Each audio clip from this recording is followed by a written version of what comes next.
Hey, what's up guys? Jeremy here with more early gameplay footage from E3. I'm currently hiding under a blanket in my hotel room for sound purposes while recording this. Kent and I got to record some footage from the new Destiny 2 game type called Gambit the other day, and we're finally able to bring it to you. So what you're seeing in this gameplay is actually Kent playing and not me, which is good because I'm awful at Destiny multiplayer, so it's going to make the footage that much better.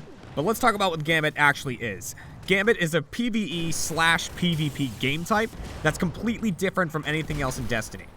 For the most part, the game is you and 3 teammates killing a bunch of NPC mobs. The type of mob is decided by the new character, the Drifter, at the beginning of the round. He flips like a green coin, and then he shows you, he goes, "The Fallen," or "Cabal," or whatever, and he has a little line about it. So that's how they all start. It's how all the matches start. Then you're dropped into a map with all the mobs, and when the mobs die, they drop motes, which you collect and bank in a central bank on your map. If you get to 75 motes, a boss spawns. You kill the boss and you win. That's the core of this game type. There's a couple of tricks to this though. Another team of 4 is doing the exact same thing that you're doing in a different area of the map, and you're racing to complete it first. The whole point of the game type is that the 2 teams can fuck with each other. You can mess with the other team, hinder their progress, and just make life really difficult for them. That's the whole point of this new game type. There's a couple different ways you can do that. The easiest one is by spawning blockers. So, if instead of banking 1 mote at a time, you start saving them up, you can bank 5 motes at once, and that spawns a small blocker at the enemy base, which is what we saw was like a taken phalanx. That was what the small blocker was.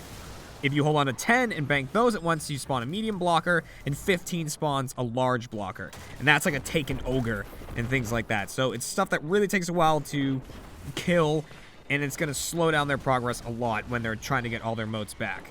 The biggest thing about the blockers is you got to make sure to call them in at the right time. If you look at the progress bars up at the top that shows you how many motes you have, you see a gray area. That's the motes that the enemy team and your team have that aren't banked yet. You're just holding them. If you die holding them, they're gone forever. Just totally off. No one else can pick them up. They're just gone. So you need to time your blockers when a bunch of unbanked motes are on the enemy field. That way, if they die, they lose them all.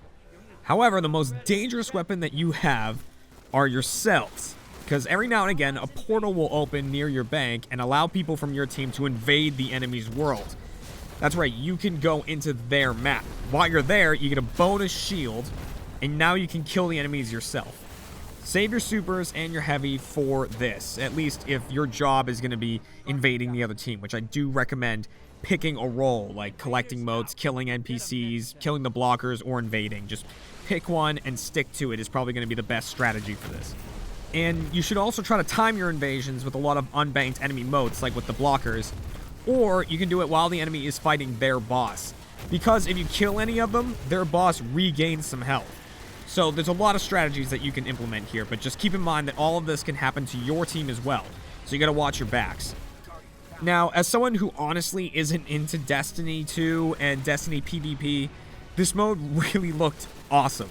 Like, this isn't sponsored or anything like that. This is my legitimate opinion and impressions of the game type. It looked fucking incredible. It looked like so much fun. The game type launches with the Forsaken DLC, and it has its own place in the universe. So basically there's like Vanguard where the strikes are, there's Crucible for PvP, and then Gambit is its own section. And that means it has its own weapons and rewards, and it will probably have its own type of currency, but we don't really know yet.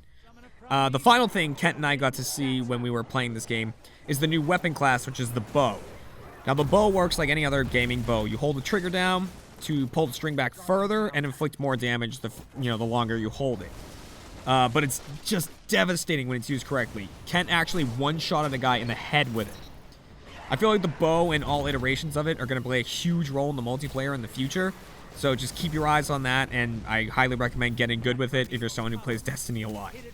So there you go, guys. That's more early footage from E3. We have a few more videos coming, so tune into the channel to see them, and I'll see you guys later. I'm getting out from under my blanket.